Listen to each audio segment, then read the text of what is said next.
My feeling is people need to wake up and realize that this is the behind-the-scenes story, and you see, I call it a war on truth. There's a war on truth, and that, we have a contest in this country, not just a political one, but a moral one, a religious one about what's true, right? And people debate it and argue very intensely about it, and that's kind of the life force of democracy, isn't it? Man speaks the truth. That was veteran journalist and author Bob Woodward on his new book, his 18th book, we add.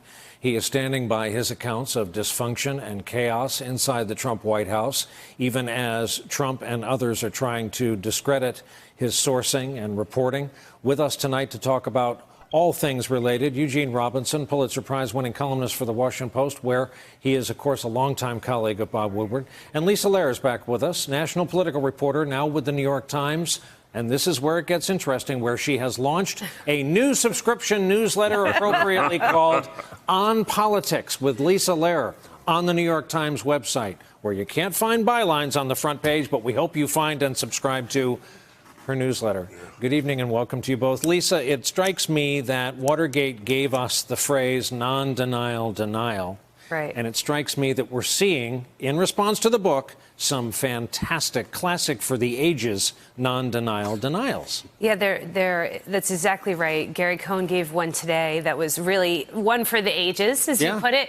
He said he didn't deny not speaking to Bob Woodward, and he didn't deny not taking the letter off the president's desk. What he did say was that he still supports the president's economic agenda. So, we know from the White House, the president has said publicly that he's really loving these statements that everyone's putting out, but I'm not sure I would be taking any of them to the bank if we're curious about who was involved in this book, because a lot of them actually seem kind of like confirmations. And Eugene, this is not our mutual friend Bob's first trip around the bases or his first rodeo or whatever expression you have. No, it's not. How do you think these crises differ, though, in his eyes as a journalist trying to get his arms around them?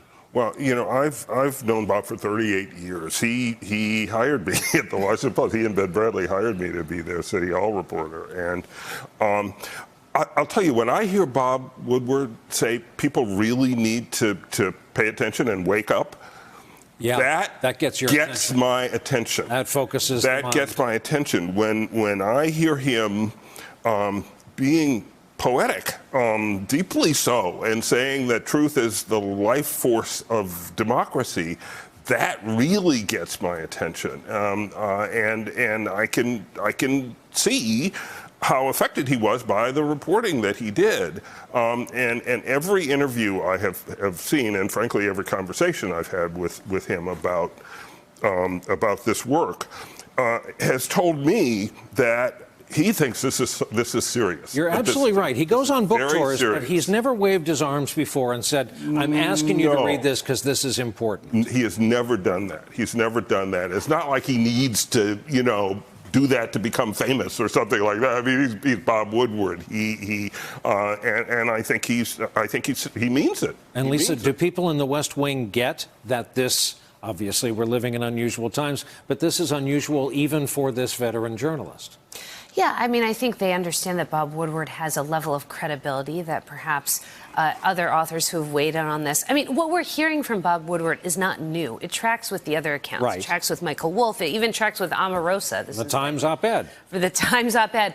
But I think he brings as a level of credibility that people know that when you're reading a Bob Woodward book, that this is deeply sourced, that this is impeccably sourced, and what he's writing is pretty bulletproof. And that is why you are seeing these denials that are really confirmations, because there's nothing much that a lot of the people who participated in this book can say. I have seen his method over the years, and meticulous is like, it doesn't come close to it. I mean, he has files, they're cross-referenced, they're indexed, they're just, it's amazing. And if we had another couple of hours, I could tell you stories from over the years where he knew a piece of information that nobody else knew, that everybody was denying, that our best reporters, best sources couldn't ferret out, and he knew it. Hey there, I'm Chris Hayes from MSNBC. Thanks for watching MSNBC on YouTube. If you want to keep up to date with the videos we're putting out, you can click subscribe just below me,